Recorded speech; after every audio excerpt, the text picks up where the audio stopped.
This Torah class is brought to you by TorahAnytime.com. A royal welcome. Thank you for giving your Motzei Shabbos to the pursuit of bettering our lives and learning Torah Hashem.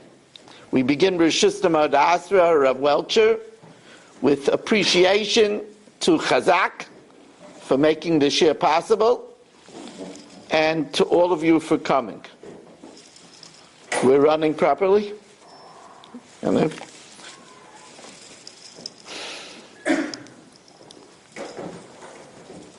those that know me, the subject of Shalom Bayis is my favorite topic to talk about.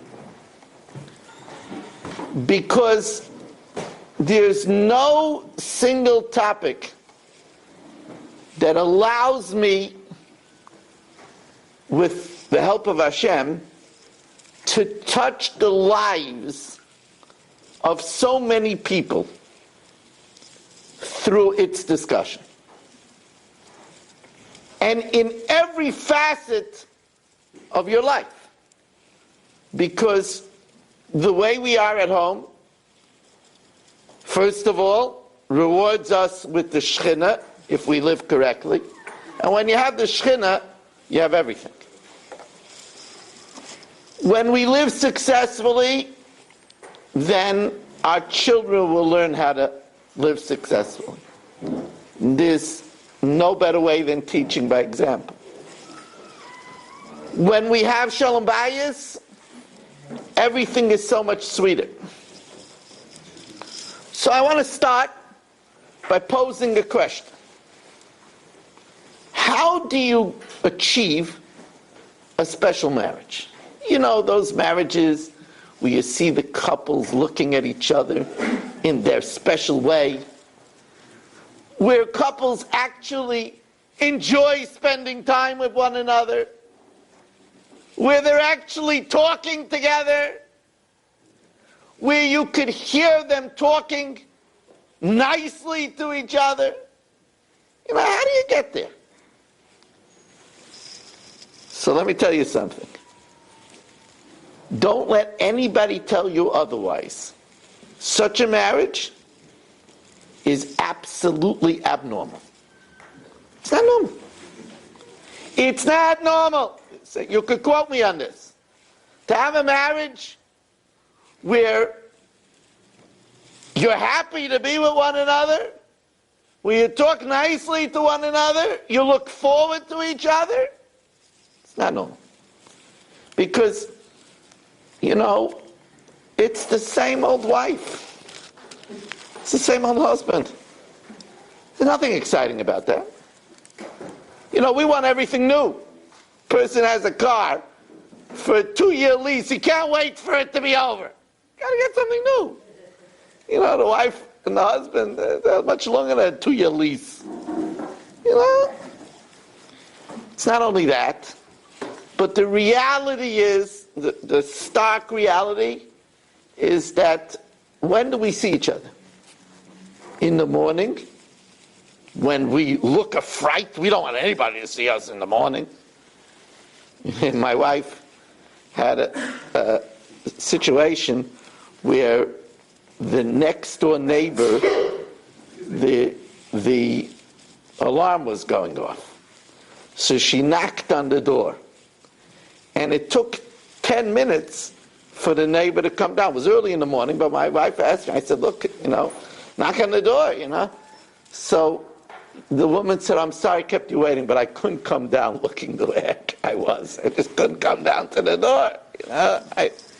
So, you know, we don't want anybody to see us in the morning. We look a fright, and that's what our husbands and wives see. And then, when else? At the end of the day, when we're finished. And wait, gets better. The special time between husband and wife, Friday night, right? Special time. When we're completely a washed out dish towel. That's when we see each other. And it's supposed to be special? If you think about it, it's like davening. It's very hard to pay attention to davening. It's the same old davening over and over and over again. It's the same husband, the same wife. We don't even need to talk. Yeah, I knew what you were going to say. We're supposed to make something special out of that? And then, with all of life's pressures, when we're just looking, you take care of it. No, you take care of it. You take care of it. But so that we're supposed to make something magical out of that? So the question is, how do you do it? So the first thing is somebody is tempted to say, well, if I would have been as smart as I am now when I picked, I would have picked wiser. I'm stuck with what I have now. With this merchandise, you can't make anything special. If I would have, I see some people, they were smarter than me. They chose wisely. That's very wrong thinking. If you just came to hear this alone, it's worthwhile.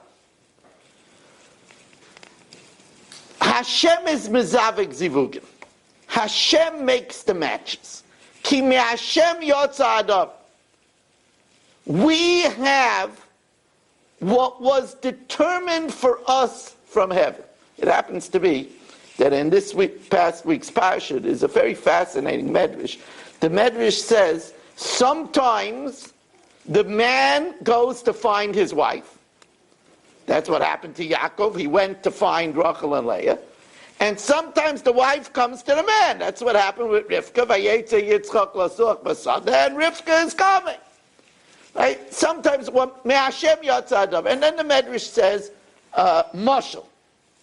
The Medrash says a story. It's not a mashal, it's a true story. Shlomo HaMelech had 1,000 wives. Could you imagine that? 1,000 wives. And you're bound, if you have 1,000 wives, then your children are a whole yeshiva system, a whole network. Right? Shlomo HaMelech had thousands of children. And he had, of his thousands of children, he had one you're bound to have. If you have 1,000 wives, you're bound to have the best boy in Lakewood, right? If you have 1,000 wives, you're bound to have the best girl in Beis Yaakov. He had one girl that was, wow, Alamilas. I mean, she was beautiful, she was tzniistic, she was kind, she was charming, she had everything. Now, Shlomo HaMelech had on his payroll, he had, like all the kings in those days, he had astrologers. And the stargazers told him that this girl is destined to marry a homeless poor Jew. Now, although it says "Ein Mazel Yisrael," it means that we could rise above the Mazel, but it was in the stars that we don't follow the stars. Don't get that, but that's what the Medrash says. They knew how to do it. Shlomo HaMelech ish chacham mikol adam. We don't know how to do it, but he knew how to do it. And Shlomo HaMelech said, "That's interesting. My daughter, who could get the most, she's the crown princess, she could get the most aristocratic. Hashem wants her to marry a poor, homeless young man." He says, you know what, he spoke to his daughter, got her permission, we're going to make you a case study in order to teach Hashgacha Pratis. We're going to teach people that Hashem controls the world. So he put her on an island that was not accessible, in a tower. It wasn't a hunger tower. He gave her all the delights and wonderful books to read, and her friends came and visited. But he guarded the tower with 70 people from every angle that no man could get near it. And he said, okay, let's see how Hashem is going to do this. Okay. So the hero of our story, our young man, is walking on a cold night. He has no family. He has no money. He has no coat. And his teeth is chattering. It's freezing. He He doesn't even have the strength to walk to a park bench. He's out in the field, and he finds that an animal attacked an ox. A dead ox lying in the ground, and the animal, must have been a lion, ate out the guts of the animal. And all that was left was a skeleton and the fur of the animal. So listen, he's very tired, and he's very cold, so he creeps into the ox's innards, wraps himself up, and falls asleep. Amazing what you could do if you don't have the money. He has a good sleep. In the middle of the night, there comes a vulture, and he sees dinner. The rest of the shore is still, the rest of the ox is still there. But there are a few other vultures, so he decides he doesn't want to share the meal. After all, he's not a Ben Yisrael. He's not into chesed. He's not into sharing. He grabs the ox, picks it up in its mighty beak, and looks for a picnic area to eat his meal. And as he's flying, he sees the porch of the tower. And he lands on the porch of the tower, eats around what was left over of the ox, and then leaves. Sun comes streaming out. Our young man wakes up, crawls out of the ox, and he looks. Where is he? Maybe he died and went to heaven. He looks around. He goes to the edge of the porch. He sees a sea. He sees a tower. He says, look, it's morning. I have to daven. I don't have my tefillin. I have to daven. So he starts davening. The princess comes out to the porch and sees a young man davening piously. And she says, wow, how did he get here? Where did he drop from? So she started davening too. They're both davening. They finished davening. She says, Shalom Aleichem, what are you doing on my porch? How did you get here? So he said, well, I'll tell you the honest truth. I don't know how I got here. I'm sorry I look so scruffy. I haven't bathed in a long time. And I'm sorry I'm not dressed well enough for such a wonderful girl, but I don't have the money. I seem to have been lifted here. I don't know who you are. I don't know why I'm here. And she said to him, well, you know, this is kind of magical. And they got to talking, and she says, obviously you're my basherta. Will you marry me? And he said, yes. And he took a piece of wood that was on the porch and cut his hand and took out blood and wrote a ksuva. And Shlomo Melech heard about it, and he asked the guards, how did you miss him? And they said, listen, we didn't see anybody. And he publicized this to let people know that shidduchim come from Hashem. Now, you'll say, but sometimes there's a divorce. I mean, you see that it's not always min hashamayim. So first of all, many divorces shouldn't happen. That's number one. As I've heard Rav Palm say many times, that somebody who sends away his first wife, the Gemara says, "Afilu mizbeach moirid olav demois." Even the altar cries. Now, what do you mean? Even the altar? The altar doesn't cry.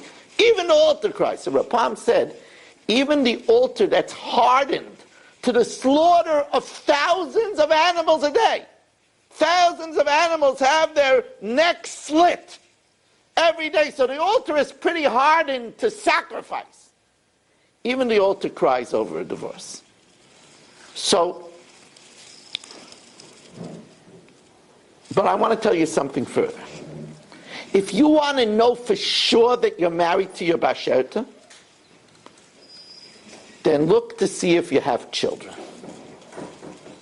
If you have children, then that's proof positive. Especially if they're good children. If they're not good children, well, maybe. But if they're good children, the pasuk tells us that, remember, we're going to learn about it in this parsha, Esav is coming with an army, with 400 generals, to finally get even with Yaakov.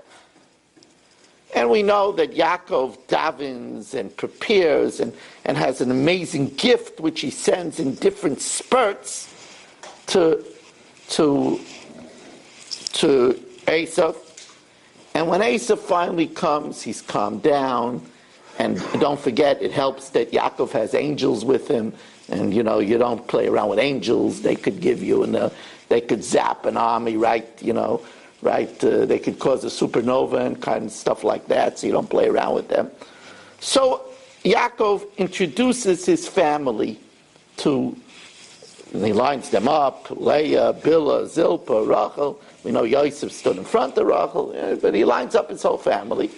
And Esav asks him the oddest question: Mi eila lach? Who are these to you? What a queer question. If you're introducing me to your family, would I say to you, Mi eila lach? Who are these to you? What do you mean, who are these to you? Do you think they're the mailman's children? I mean, what kind of question is that? And Yaakov gives him the oddest answer. These are the children that God graced your servant. And what about the women? Esav was more interested in the women anyway. What are you asking about the children? So Chazal tell us that Mi eila lach, Eila is the same letters as Leah. And what Esav was asking Yaakov, and he said to him, what are you doing with Leah? Mi Leah lach. You shouldn't have Leah. Remember, we were twins. The older daughter to the older son. I was supposed to get Leah. What are you doing taking Leah away from me? What does Yaakov answer? I'll prove to you that she's my bashet. Because haboni masher chonan elikim esavdecha. Those children, you think I would have got those children if it wasn't my bashet? If I didn't belong with her, you think I would have gotten Reuven, Shimon, Levi, Yehuda? You think I would have gotten? You have children. That's proof positive you're married to your bashet. Now, when you know that you're married to your bashet, then you don't think to yourself, well, if only I had somebody else, somebody more caring, a better listener, somebody who wasn't so self-centered, somebody who wasn't so addictive, somebody who was, if only I had, then things would be different. Once Rabbi Elimelech Gottlieb said a wonderful line. He said, it's not a question of whether you made the right choice. It's making the choice right. You gotta make out of your choice right. And the truth of the matter is you made the right choice. And since our Boam Yom Kodim Yetziras Avlat, 40 days before the embryo was created, Hashem decided that we are for each other, then that means Hashem built us for each other. And if we live right, we could have that special marriage. That's a guarantee. There's very good news in that. Because it's never too late to recalibrate, like the GPS does. It's never too late to recalibrate. There are people that don't have special marriages because they're not doing things right. So the first step, and this is a big step,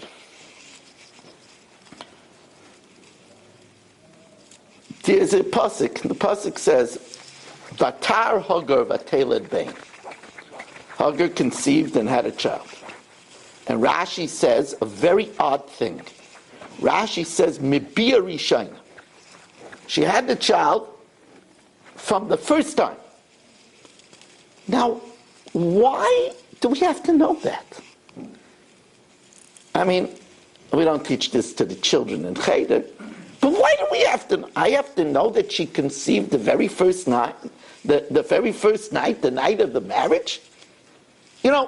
There's certain times we have to know it. For example, the Bnei Zloit, they conceived the first time because that was the only time they were with their father. So Hashem had to make a miracle because it's not natural to conceive the first time. Ein isha misaberes mibir rishayna. Rus with Boaz had to conceive the first night because that night Boaz died. So it was either now or never. Same thing is true with Tamar, with Yehuda. She became pregnant with the twins right away, the first time. That was the chance she got. So, but why do I have to know that was the first time to make Sarah feel bad? What do we have to know that it was the first time? And why did Hashem do that? So there's a very fascinating medrash. The medrash says it's to teach us thorns grow by themselves. You never see somebody go out and plant thorns, thistles. You never see somebody, I gotta go out to the back, I gotta water my thorns. I gotta take out the weeds. Excuse me, I have to plow around. I have to put some fertilizer on the weeds. Weeds grow by themselves. Wheat, that's a whole different story. You want to have wheat, you got to put a lot of work into the wheat. You got to plow the ground before. You got to water it. You got to put down fertilizer. You got to come out and weed it. You got to come out and watch it. You got to come out and thin it out. You want weeds. You want to know how to have a special marriage? There's only one way. You have to put a lot of work into your marriage. And I'm going to tell you a recipe from baseball. Recently, the Mets had a pretty good season. Could have been a little better, but it was pretty good. Right? They made it all the way to the World Series. And you have to hear people talking, my Mets are in the World Series. What do people mean, my Mets? What, you're a part owner? You wish it. What do you mean, my Mets? People, you have to hear them. My Mets, my team. What does it mean? Because people spend a lot of hours on the Mets. They listen to the game. They read about it in the paper. They're ma'ayin. Should this player be put? Should this pitcher go? Should he be on the roster? When they put time in it, it becomes theirs. It's my Mets. You put time in your marriage, it'll become special. And here's, by the way, another thing. By the Goyim, they say, yeah, the marriage is good. You know, the best time in the marriage, the first 20 years when you're young, you have the passion, you get older. But by Yidden, a marriage gets better. The more you put into the marriage, the closer you become. The more meaningful it is. But you have to put a lot of time in the marriage. Now, most people, by the way, don't do this. They don't. What do you mean work on my marriage? Yeah, we live together. I work. No. Work. There's a lot of work in marriage. When a woman gets up to Shemayim, she's going to be asked, were you an Ezer Kenegdai? Were you an Ezer? Were you a helper? What do you mean helper? I did the laundry. What do you mean what a helper? What do you mean helper? You know, people by the way, I never liked that translation helper because it sounds like hamburger's helper. You know, a woman doesn't like to be a helper. It sounds like the hired help. I always say a partner. But the truth of the matter is, an Ezer is a big thing. An Ezer is just like we read about somebody like Rav Elyashiv who was always learning. A woman doesn't have a mitzvah to learn. But a woman has a mitzvah to be an Ezer. And in Shemayim, after 120, they're going to say, did you have a career of being an Ezer? It's a career. An Ezer means that a woman will know if her husband is down, she knows how to cheer him up. If her husband is frightened, she'll know how to help him through it. That's an Ezer. An Ezer knows her husband's dreams, knows her husband's foods. It's not a one-sided street. Chazal tell a man that there's a mitzvah b'simach es ishtoi, to make a wife happy. That's a mission in life. I always tell people, we men like to have trappings of success. A nice toy, classy shoes, a nice pair of glasses. All these things are trappings of success. A car, a house. There's trappings of success. But the biggest sign of a successful man is a wife that walks around with a smile on her face. Because that means a man is succeeding at V'simach Esishta. And as Reb Chaim Vital said, they asked Reb Chaim Vital, how could you tell if a person has a good character? So knowing that Reb Chaim Vital was from the star Talmud of the Arizal, you would think that Reb Chaim Vital would give some kind of a mystical answer. Well, I have to read his ksuva. I have to look at his mezuzah. Let me see his palm. Let me see the line, the ridges on his forehead. Reb Chaim Vital said no such thing. He says, show me how he treats his wife. That's the full synthesis and rainbow. The full fusion of all of his midas. His courtesy, his temperament, his sensitivity, his tolerance, his warmth. It's everything. And it's a lot of work. It's a lot of work. It means that your spouse is never far from your mind. Now you'll say, Rabbi Weiss, come on, be real. Let's live in the real world. The real world is that it says Dveikus twice in the Torah. Only twice. V'dovak be'ishtoi and uvoisidbak. There's a reason why in yeshiva we sang Eishes Chayil. Now, in yeshiva, in Staten Island yeshiva, there wasn't a woman in sight. There better not have been. There wasn't a woman in sight. You have a building full of 125 boys, not a woman in sight. But Friday night, we sang Eishes Chayil with gusto. Now, what's the reason? So you'll say, well, you were husbands in training. They're training you. That's not the reason. Eishes Chayil is a metaphor for Torah. Torah tziva lanu morosha kihilas Yaakov, the first pasuk we tell a child at the upsharon, al tikrei morosha ela me'orasa, a betrothed. Torah and a wife are synonymous. That's why they're both called toiv. Matzah isha matzah toiv, like toiv hayos adam levadai, and it says that Torah is toiv. Ki lekach toiv nasati lochem. Because just like a person is supposed to always be thinking, can I learn Torah now? Did I do the daf? Was I Mabas Sedra? Do I have some time to learn now? A person always has to be thinking about a wife. I'm late. I should call. She's home alone the whole day. Maybe she's lonely. I should check up. I'm here.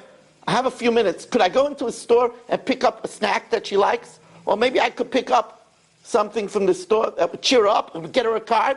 A wife, 100% is the same way. A wife, she's out in the mall. You know what? I have a few minutes, I have a few dollars.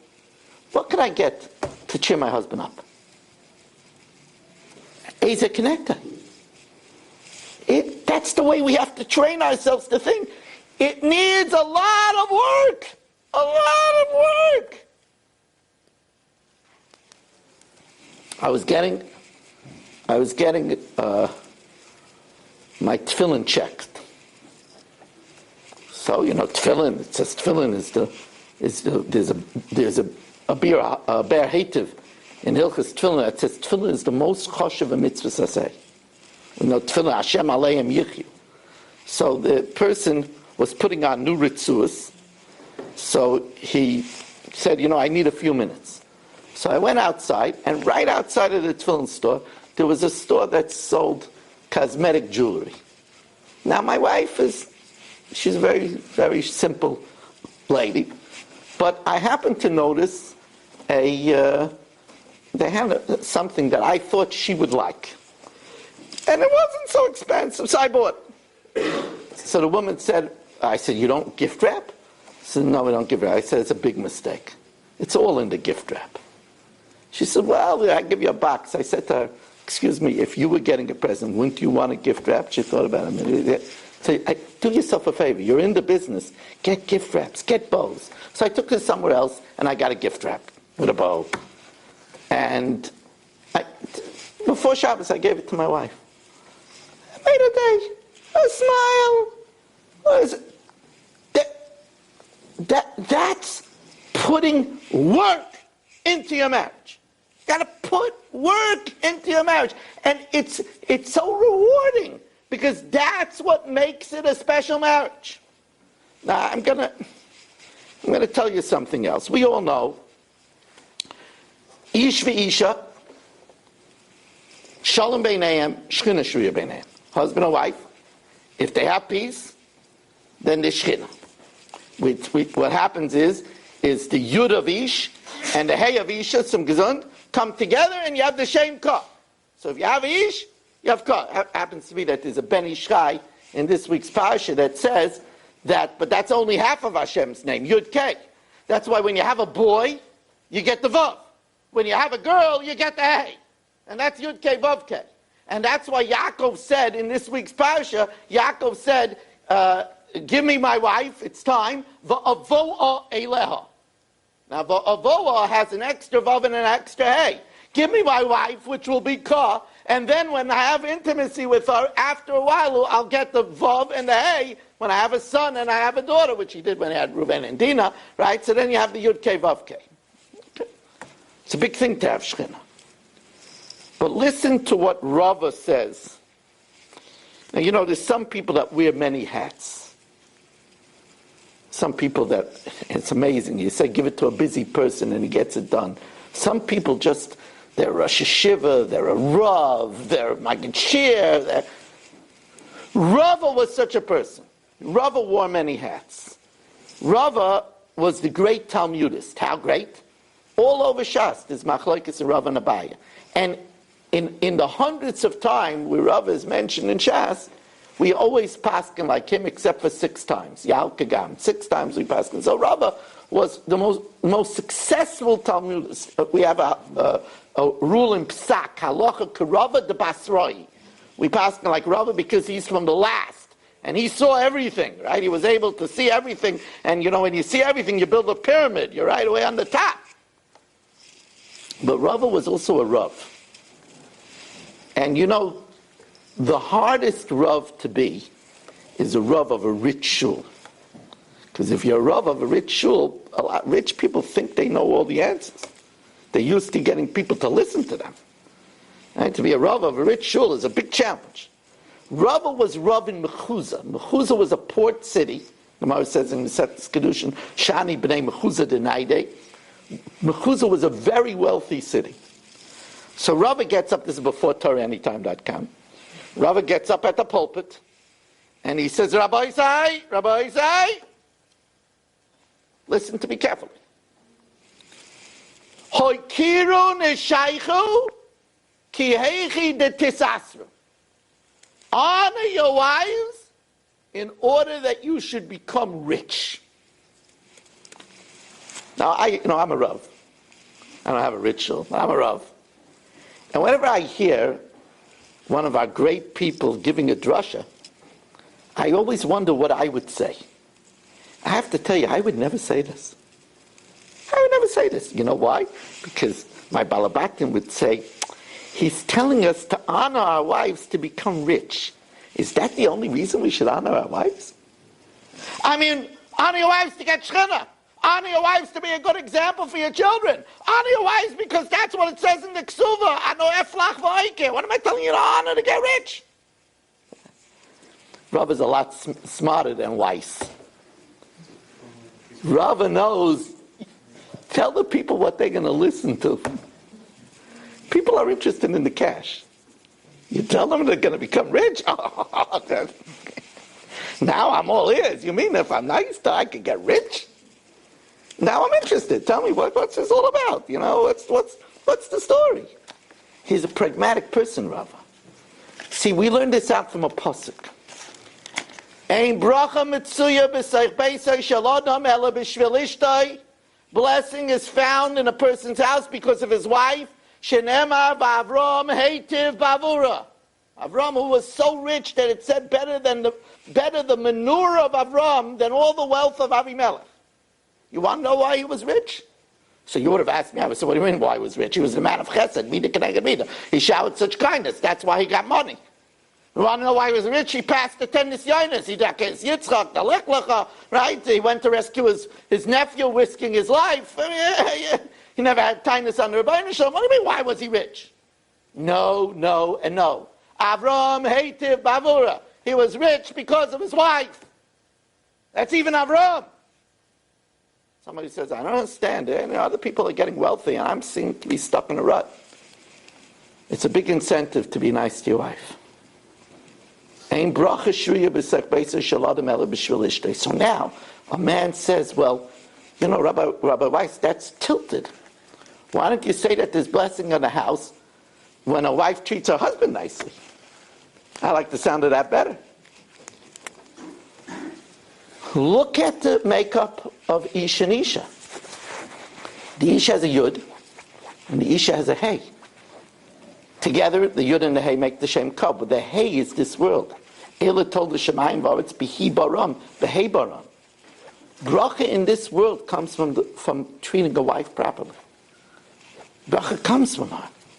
Avram hated Bavura. Yeah, we have to realize that any amount of effort that you put into your marriage is eternal. It's eternal. Rav Miller made a very strong point of this. That's why we get the information that in the Moris HaMachpelah, the Avos and the Imayis are buried zugais, as couples. Mixed! They're mixed in the Moris HaMachpelah! It's taught us. They're buried zugais as couples. Why? Why isn't there separate seating in the Moris HaMachpelah? And the answer is because Hashem wanted to let us know that marriage extends into the next world. Marriage is, Miller called it the longest investment, the longest term investment. And you have to ask yourself, something that's so important, that's so important, because let's face it, Rashi tells us in Mesechtas, in Mechukaisai, Im ein shalom ein klum. If you have no peace, you have nothing. Don't delude yourself. If you come home to knowing that it's going to be fireworks, it's not going to be quiet, you have nothing. You have nothing. Nothing to look forward to. Nothing. And a lot of times there's no light at the end of the tunnel. So you have to work on your marriage. We have to work on our marriage. And there's so many things to be done. But the first step, the very first step, is to make up your mind that you're going to work on your marriage. Now, that entails a lot of times doing things different. Now, we're allergic to that. Our comfort zone doesn't like us to move to different. We don't like to do different. We like to do the same, especially if we're doing it the same way for years, for decades. We like the same. I don't like different. But guess what? You want to have a better marriage, you have to venture into the different. Now, more than that, there's another reason why we don't do different. Because if we do different, it's admitting that till now maybe we were wrong. And we don't like that at all. Oh, so if you're a good spouse, you don't have to point it out. Sometimes a husband asks his wife, can I get you something? And she says, are you feeling all right? Don't do that. Don't do that. The next time he'll ask is the next Birchas HaChama if you do that. Don't do that. And don't say, I see that there's a difference. You finally realize that you've been a bum, right? That's exactly what not to do. I've said this over in the past that I was once working with a certain bungalow colony to raise the mechitza. And they refused, just to make it higher, because there were some bungalows that were second floor, and they said no. And they said, you know why? Because if we raise it, that means that till now we were doing it wrong. And they didn't want that admission. don't let that stop you. Now, the next thing that I'm going to say was worth coming to hear this also, worth coming just for this, worth the price of admission, especially since the price of admission was zero. But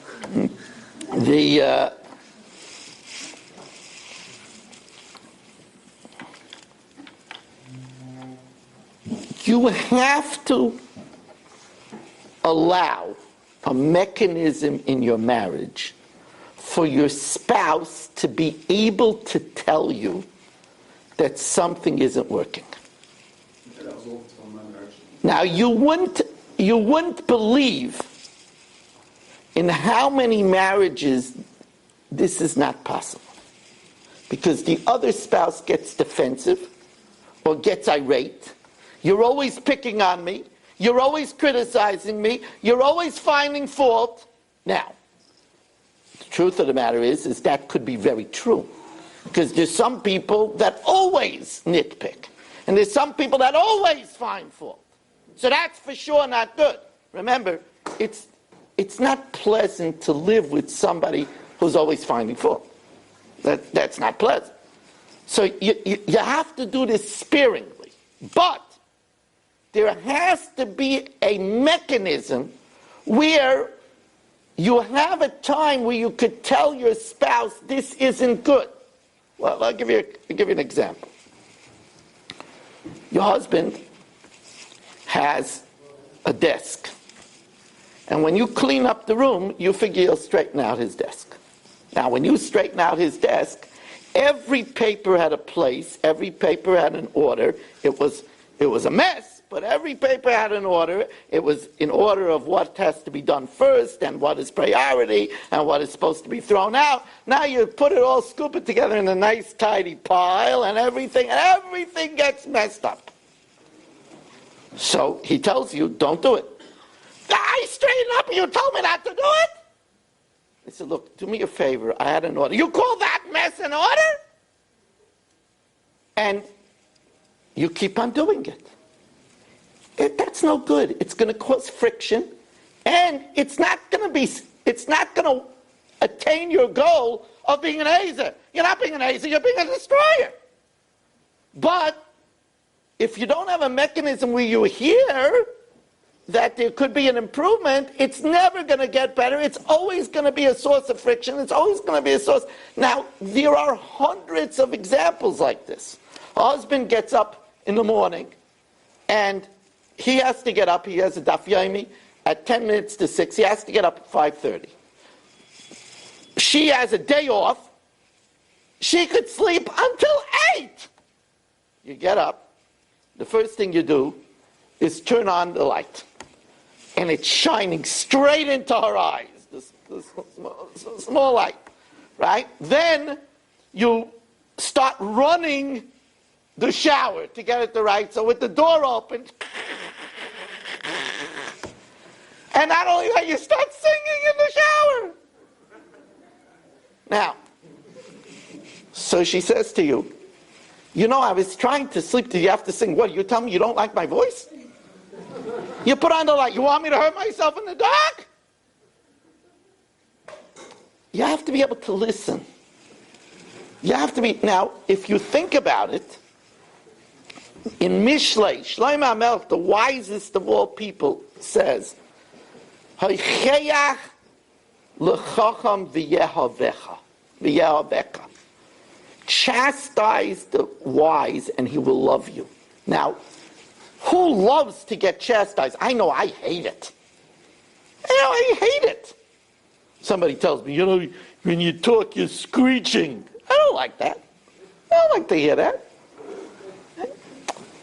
But in marriage, if our goal is to have a better marriage, if I could hear how I could make my marriage better and do things better, I should want to hear that. Look, we live together. There are countless things that we do that annoy. It can't be helped. It's as simple as putting a dirty plate into the sink when for a second you could just open the water and rinse it out and it won't cake before you put it in the sink. It takes a second. But, I'm sorry. Now you need me to help in the housework too? You have the whole day. And but it takes a second. You have to be willing to listen. You have to want to listen. Now, as I said, this cannot be.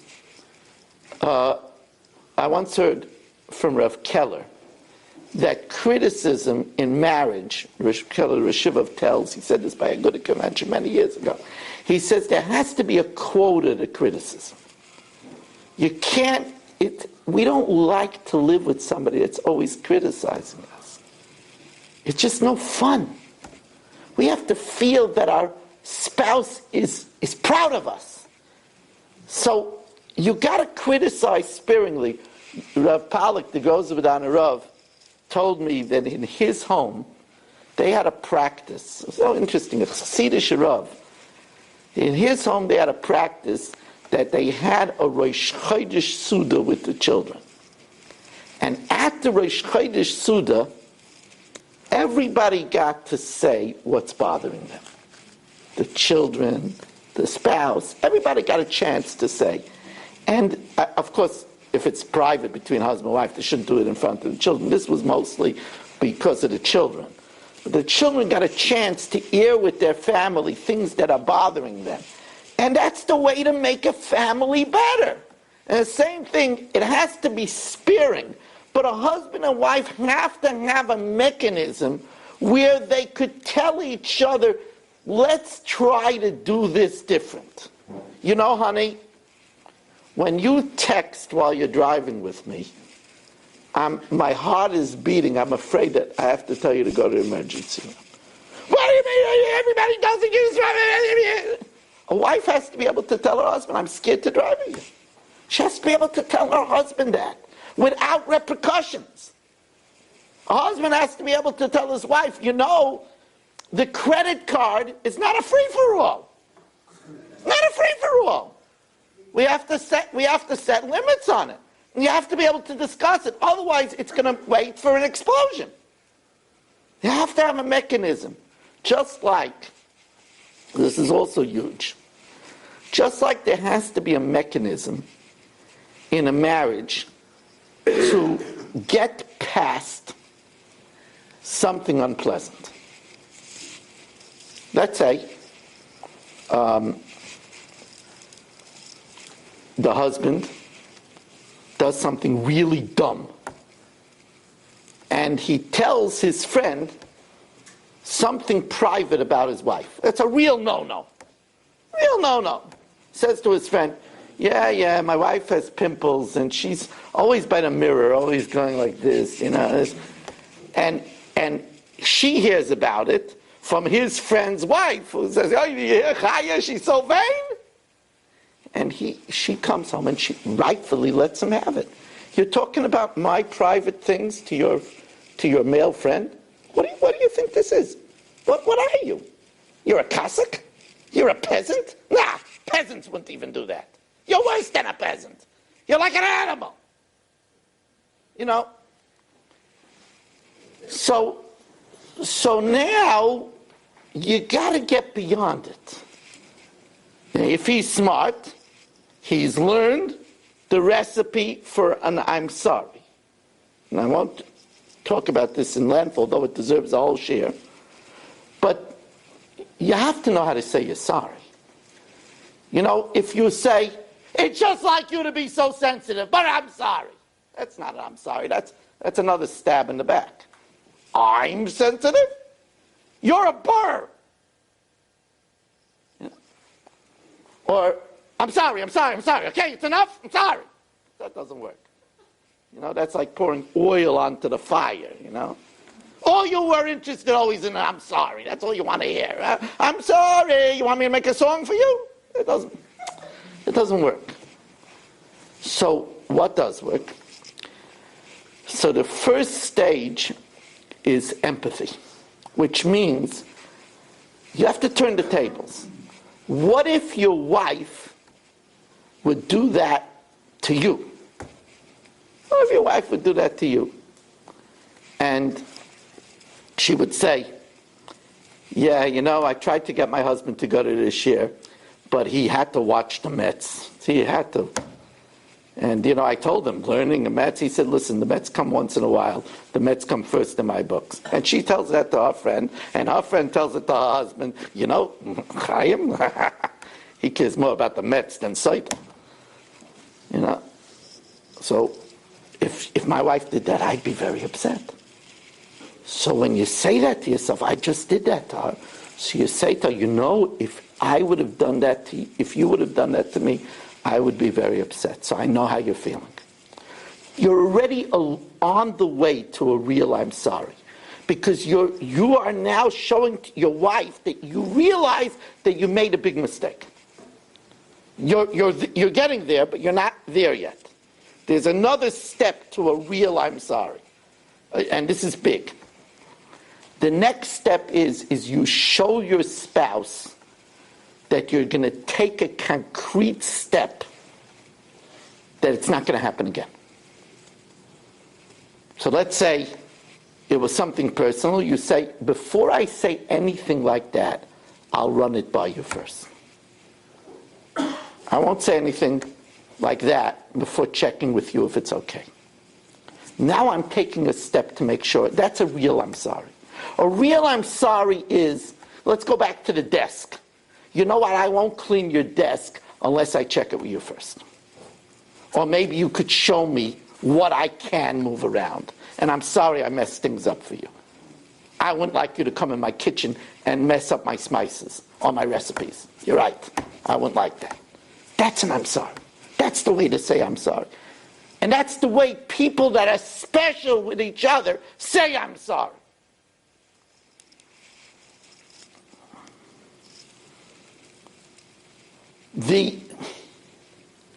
But I was telling you that we have to get past an explosion because there are people that don't know how to do this. There are people, they come home, husband comes home Friday afternoon, and the wife is bathing the kids, there's stuff on the blech, the phone is ringing, and he comes in and he says, the house is a mess. She says, what do you say? House is a mess. Well, what does it look like I'm doing? How many hands? You think I'm an octopus? How many hands do you think I have? Will you pick up something and do something? What do you want, the broom and a map? He says, I don't come home to get screamed at. I had a very hard day today. I was up early in the morning. It was a hard day at the office. I sat in traffic. I didn't come home to hear your shrill voice. I'm out of here. And he storms out of the house. Comes back. Now everybody is angry. If they don't know how to get past it, the whole Shabbos is ruined. Quiet treatment, the cold treatment, the whole Shabbos. The children notice that something terrible must have happened. You have to have a mechanism where you get past it. And good couples create a code like, are we friends again? Can we start over again? But you have to you have to know things are going to happen, tempers are going to flare, and people are too proud to be the first one to back down. I should back down. I mean, he came in, he called me an octopus. Who calls his wife an octopus? What was he thinking? He says, she yelled at me like it was my fault that the house was dirty. What does she think? I have to worry about that too? What did I get? A lemon? Right? They're both upset. And they're both not backing down. You have to have a code. And remember, you're the one restoring the Shekhinah. You're the one that is teaching the children. Oh, if we would realize how important it is to be a model for children. Children that come out of a stormy marriage bring that storm into their marriages. It's such a terrible thing. I once heard Rabbi Twersky say that certain Orthodox couples don't show physical warmth in front of the children, not even a hug. He says, I have no problem with that. as long as they don't also fight in front of the children. But to do one without the other sends a real bad message. We are training our children by example. Everything that we do. You know, my father took my mother out twice a week to restaurant. Not fancy, we're not talking Prime Grill. In Borough Park, there was famous restaurant, which was Milchick's, and there was upstairs Schick's restaurants, it was Fleischer's. One night he took her out for Milchick's, one night he took her out for Fleischer's. But I grew up with that. And I always take my wife out to eat. And occasionally, when the children were growing up, I took my wife to a hotel for a night, just to get away. Now, I have 5 married children. They all take their wives out to eat. They all take their wives to a hotel once in a while. They're always asking me, Tati, you have points? We need points for the Hampton. We need points for this. But that's chinuch. It's what you see in the house. It's the biggest gift to give children. The biggest gift. I have to tell you that this topic, there's so much to do better. And it never ends. It could always be better and better and better. But I'll tell you one thing. What is one of the biggest defining qualities of a good marriage is the way we talk to each other. And again, we're not talking... See, here's the trick. The right way is not natural. What's natural is that if I'm at the office and somebody calls, I go, hello.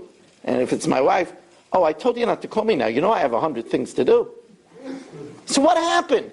Rapam says that a woman walks around her husband 7 times in order to make a statement that from now on he's the center of her universe. A husband says in the Ksuva, Ana eflach va'ikir, I will cherish, I will honor. You have to honor everyone. It means I will honor more than everyone. So the pledge to one another is that I'm going to treat you as the most important person in the world. You know, we're coming to Hanukkah. And on Hanukkah we have the halachic the single most practical halachic manifestation of Ishtay Kegufa. Because by us, we follow Rav Moshe, our daughter's light. I remember the last one to get married, my Yocheved, it was a tearful Hanukkah. She was saying, Tati, I'm lighting the candles for the last time in my life. Because as a girl, she lights, but when she gets married, she doesn't light. Baruch Hashem. But why doesn't a wife light? Because Ishtay Kegufay. Now, Ishtay Kegufay is such a statement. My wife is like me. And I'll give you an example from this week's parasha. Baruch atah Adonai, Eloheinu melech haolam shehakol niyeh b'dvaro.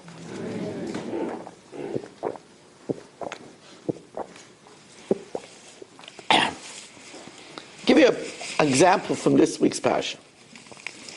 We all know that Yaakov took stones, vayikach me'avnei hamokom, vayosem mirasha Yosef, and he put them around his head. So Rashi says that the stones started fighting. Allah yoniach tzadik roishay. The tzaddik should put his head on me. So it says that Hashem made a miracle, and they all became one. That's why later it says, "Vayikach ha'even." They all became one. So everybody asks, what does that help? If they all became one big rock, the rock is still going to argue, I want him to be on my spot. No, on my spot, on the left side, on the right side, on the center. And the answer is if it's all one rock, if they're all one, they don't fight. Because what's one is not jealous. Your right hand is not jealous of your left hand. No, don't put the cup in that hand. Put it in this hand. You know, the idea of Ishtay Kegufa, and by the way, this is true, but it's a very hard madrega to reach. I will be honest with you. This is a very high level of marriage. Is to get to the point where you're not jealous of your wife having a good time when you're not. Because if you're one, you're not jealous of that. Most people aren't there. Most people say, "Why?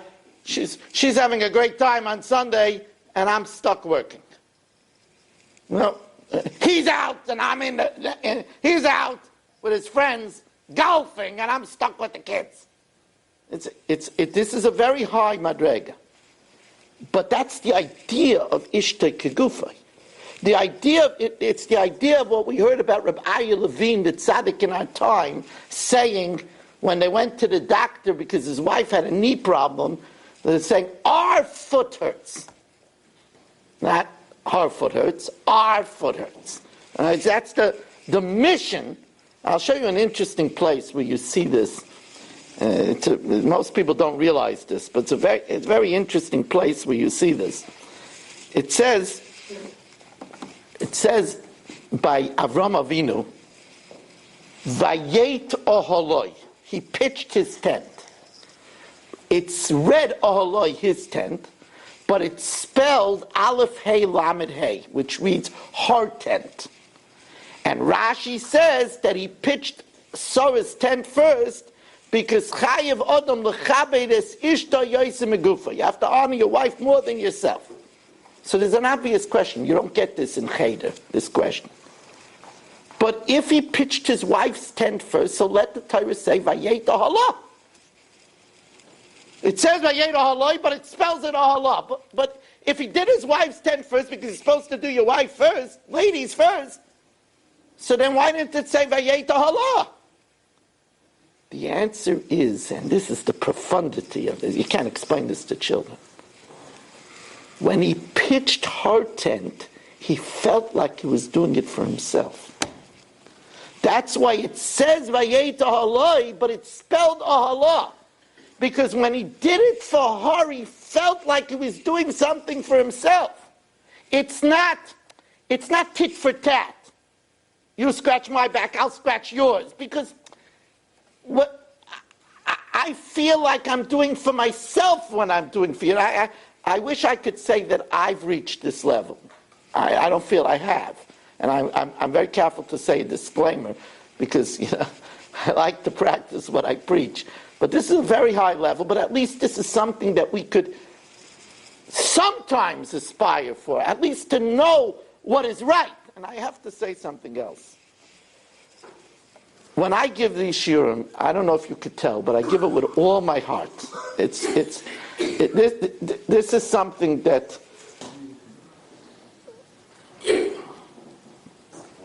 hit him out. You're okay? You should have a refuah shalema from Hashem b'sek shachar Yisrael. I'm here to help people. Even if a little idea, a little glimmer, a little one thing, it's a huge thing. But the one thing I'll ask from you, don't use what I say against each other. Yeah, you're just like what Rabbi Weiss described. Did you hear what you listening? Don't do that. Don't do that. No, I'm here to help. I'm from a David Toiv lo yetze ra. So please, I only want it to be used. Remember, ein adam roya nigei atzmai. We always are very good at seeing what the other person is missing. You never notice that we see this guy, he's so full of himself.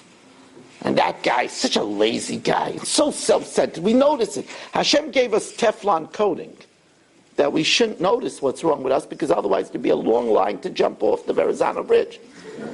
No, Hashem protected us. So that's why we'll notice it in our spouse much sooner than we'll notice it in ourselves because we're Teflon coated. Please, I beg of you, don't use it against one another. I'm giving you ideas to work on one another. Now, knowing that the Shekhinah is at stake. I mean, the famous story of Rav Shlomo Zalman Auerbach. that he had, and this is the full story. Shlomo Zalman Auerbach had a tube of water in his pocket, a tube. And when he would come to the front of his house before entering, he would take out the tube, take some of the water, and straighten out his beard. So somebody once saw that and said it's odd. Usually people straighten out before they go out, not before they go in. So you would expect that the end of the story was he was doing it for his wife. That's not the answer.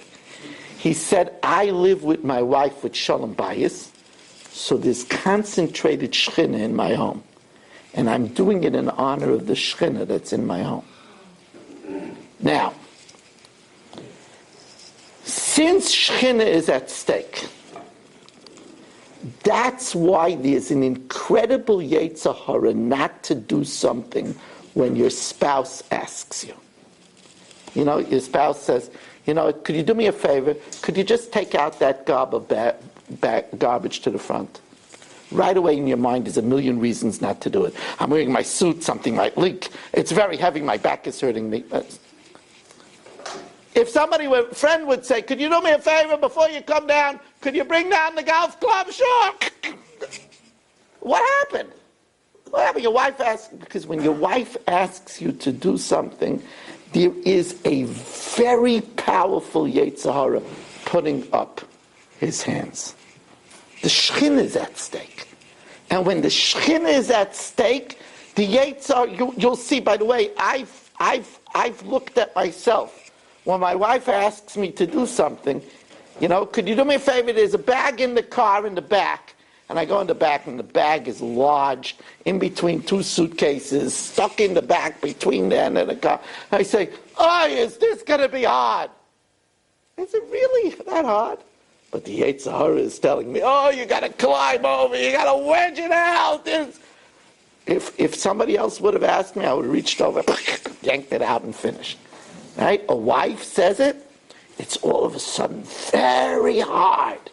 When you realize that, when you realize what you're up against, that's a big help. Now, I was telling you,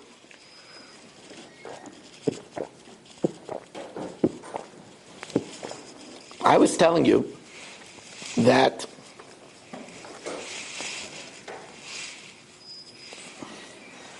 there is one thing that can change drastically the quality of a marriage.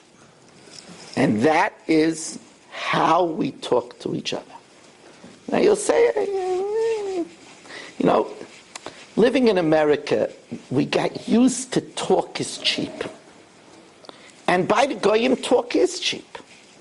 And we have a radio show talk host who will embarrass somebody and call him a scumbag in front of 50,000 watts. You know, maybe I shouldn't have even said that word. That word might be bordering on Nivel Peh, so erase that. It shouldn't be said.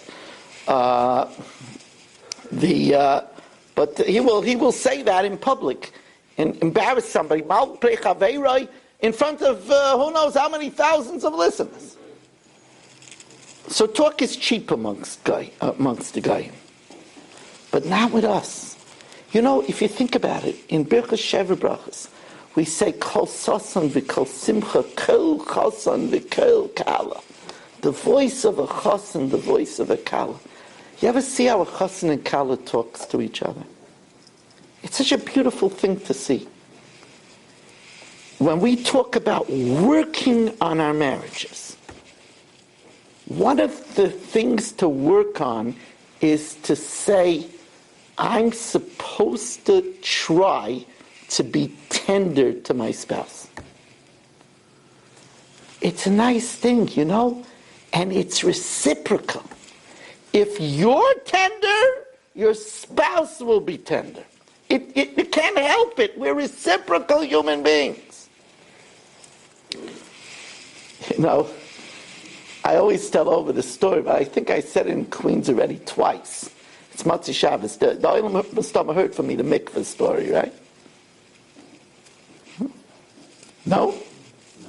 Come on. No? Probably you did, but you just don't remember it. But it has such a moral. It's the Kamarna Rebbe story, and the Bobova Rebbe used to tell it over to Chassanim all the time. Dr. Block, you heard it from me? No? That can't be. Stephen, you know the story. Yeah, Stephen knows this. Okay. Yossi, you know the mikveh story? No?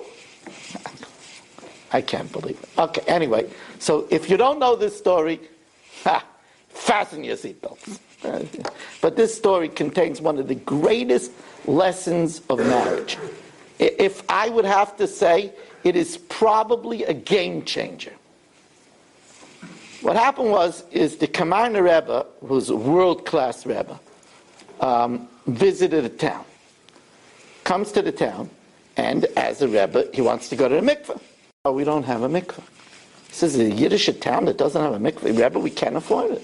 So what do the women do? So it's 20 miles away, there's a mikveh, and Shabbos can't stay in the town if they need a mikveh. We don't have a mikveh. He says, how could you not have a mikveh? There's nobody here that could be... Rebbe, we're a poor city. We can't afford a mikveh. It's not. He says, there's no wealthy man in the entire city. So he says, well, there is one, but he's a miser. Mikveh. He wouldn't even give the soap for the mikveh. Forget about a mikveh. So the Rebbe says, now I know why I came to this town. I'm going to go and ask him to build a mikveh. Rebbe, please, no, Bizyainis, don't go. I'm telling you, it's no good. He never gives money. He's just going to... Rebbe says, look, Bizyainis, it's good for a person. If I get a little, it's good, humility. I'm going to go. I'm going to try. So he goes with his shamoshim, and he knocks on the fanciest house in town, a mansion. Now, the rich man was not a rich man for nothing. He understood that he's getting a visit from a world-class Rebbe. You know, Rebbe, come on in. What an honor, a personal visit. He brings him in. He says, Rebbe, I just want to tell you one thing from the start. If the Rebbe is coming for money, it's not our minig. Not our minig, you know. We keep the money close to home. That's what we believe in. So the Rebbe says, well, to tell you the truth, I came to offer you a bracha. He said, looks at him suspiciously, a bracha? You know, a blessing. Oh, you're offering me a boon?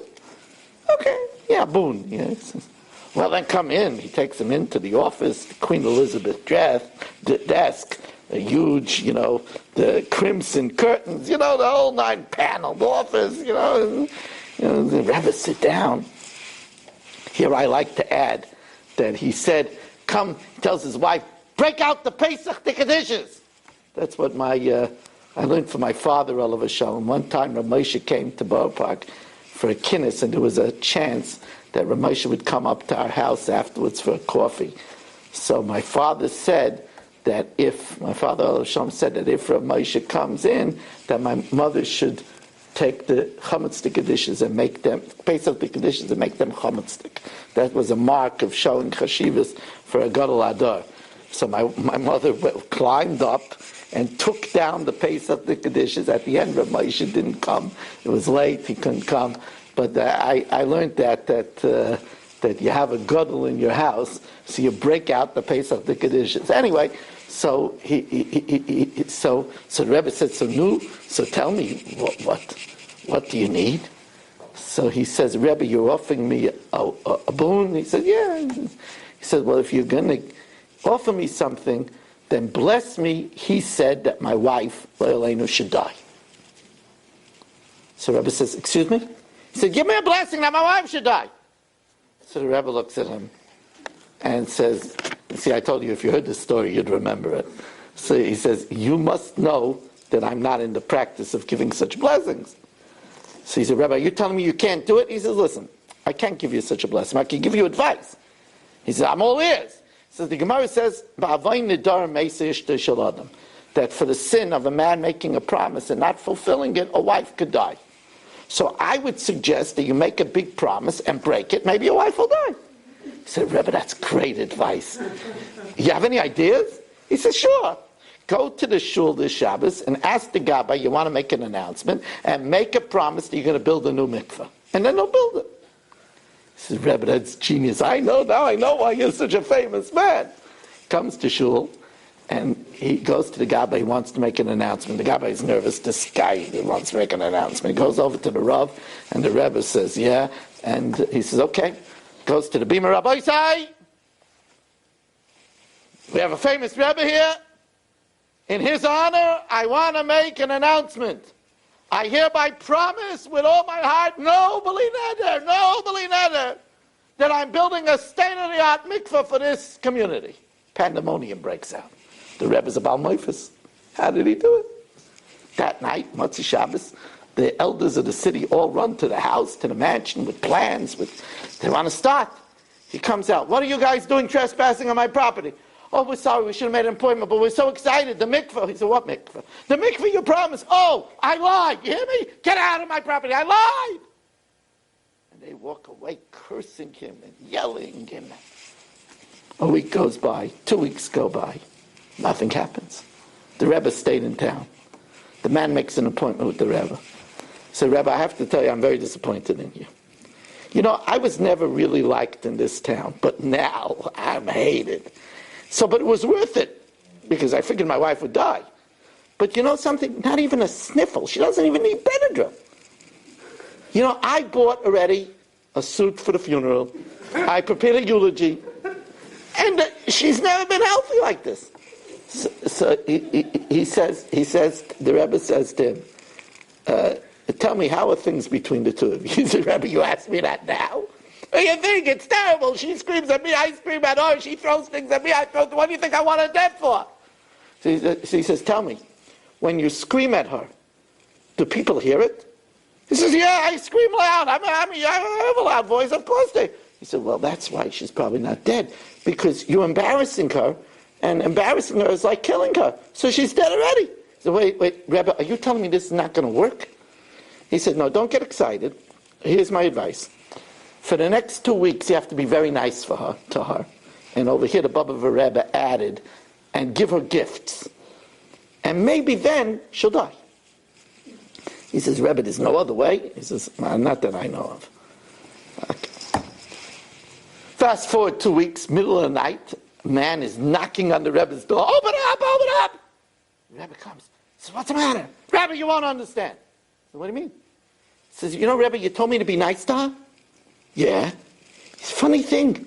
I found out she's really a nice lady. So he says, so what's the problem? She's very sick. He says, hurry up and go build a mikveh. Now, that's a true story. That's a true story. There's even a comment on this story from Rabbi Yonasan Eibschitz, who adds, would it be fair for a wife to die because her husband breaks his promise? That doesn't sound like it's fair. So Rabbi Yonasan Eibschitz adds to the story that no wife would die because her husband's a bum. But sometimes a wife who's supposed to die for her sins will not die because her husband needs her. But if her husband breaks his promise, he loses the right to give her that protection. But anyway, what's the moral of this story?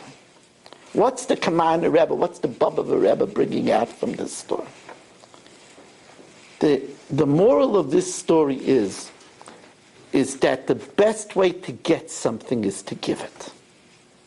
We want something, we want warmth. You got to be warm. We want patience, you got to be patient.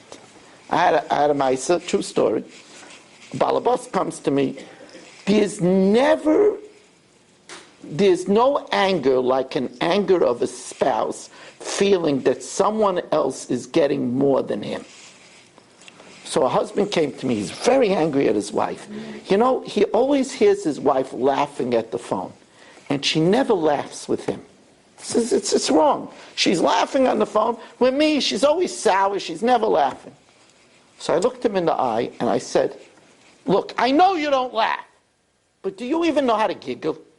When was the last time that did you ever giggle?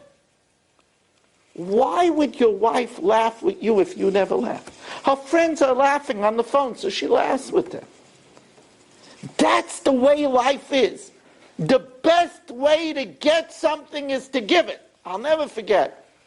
Now I got even more busy, but it used to be, You know, when I still do, but I give a daf yomi, a late night daf yomi in Borough Park. And sometimes a couple in Borough Park was having a bad shalom bayis problem. And they said they were embarrassed to go to their Rav. But me, I'm from Staten Island, they don't know me, they don't have to look at me, they want to. So I said, I'll meet you one time. I don't have time, but I'll meet you one. That's why, by the way, it's a very advantageous if you have a good Rav to go to for some advice. But it has to be a Rav that knows, that has experience. Some Rabbanim don't have experience in this. But if you have a Rav that has experience, he's the best person to go to. Because he's not looking to keep you for 10 sessions, a dozen sessions. He's not getting paid. And he doesn't have the time. So he's going to solve your problem fast. Go to somebody else. Well, we're going to work 3 sessions on this and 4 sessions on this and maybe 6 sessions on this. You want it to be solved fast, right? So you go to Rav who doesn't have any time, right? So I tell the wife, look, don't give me a whole laundry list. Just cut to the chase. What's the main thing that's bothering you? So she says, that's easy. He's an iceberg. He's an iceberg. He's mamish kalt as the ice. There's no warmth in him whatsoever. I said, okay. Calling the husband. I said, you know what? No shopping list, no laundry list. Let's cut to the chase. What's the main thing? Oh, I could tell you right away. She's frigid. There's no feeling in her whatsoever. What's going on over here? Simple. Why do you think they married in the first place? They both saw that need of warmth. Something happened in the marriage. It could be, in this case, what it was is the wife had a difficult pregnancy, and then she had afterwards postpartum depression, and she stopped giving. And since she stopped giving, he stopped reciprocating. But that's the way it works. We are reciprocal beings. You want to have a very simple example of what we are? We are a mirror for each other. Now let's say you get up early in the morning and you look in the mirror. Ah! So what do you say? What a terrible mirror! It's ridiculous. It's not the mirror, it's what you put in the mirror. Don't say to your spouse, what a terrible spouse! It's what you put into your spouse. You're going to get back. I'm not making this up. And that's why the word for marital joy is sus. Sus is a palindrome. Because what we put in, we get back. You have to try. Say, what do I want? I want more time. Show your spouse that when you need me, I'll clean the slate. I'm there for you. What do you want? More attention? What do you want? Small things? Start doing the small things. You'll get them back. What do you want? Interest? Start being interested. And no bigger area there is than the way we talk to each other. Talk the way you would want to be talked to. Make it special. Have a vocabulary for one another. Use words like what I admire about you. A compliment, remember, compliments are not self-motivated. Complaints are self-motivated, right? If the bills aren't paid and they're shutting off the lights, we're going to complain. Why are you such a failure? Because we're motivated. Something is missing. There was no cholent this Shabbos. How do you have a Shabbos without a How are you a homemaker without a cholent? What's wrong with you? That's natural. You come into the house and everything is perfect. Well, I do my job, she should do her job. She says, of course he should pay the bills. What is he, a dud? There's no motivation to compliment, but compliments. You know, we all have a favorite aunt. It's favorite aunt because she says, I always knew you would be something special. We love that. We love that. Compliment one another. It's so important. I think Yaniv told me, I want to thank Chazak again, Yaniv told me that we're going to have another share. I think a very nice idea one time is that we should have a Q&A about marriage, maybe about marriage and child raising. I think that, and we'll let you know, and then maybe people could even prepare questions and maybe email it to me. That would really be exciting, because then I don't have to answer off the cuff, which is always harder. Then I could even prepare an answer, but maybe we'll do a Q&A in the future.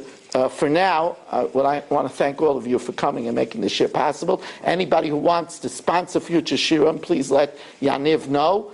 And And I have outside, first of all, for those that want a copy of the Shir Tefillah, it's a really good one that I gave in the Agudah convention this Friday. I gave a shir on how to daven better. It's a great shir. We have that CD. We also have the CD that the shir I gave the last time over here about the Matzav in Eretz Yisrael. It should get better. We have that shir as well. There are 2 shiurim on marriage here. There's a marriage workshop shir and how to make our marriages sweeter.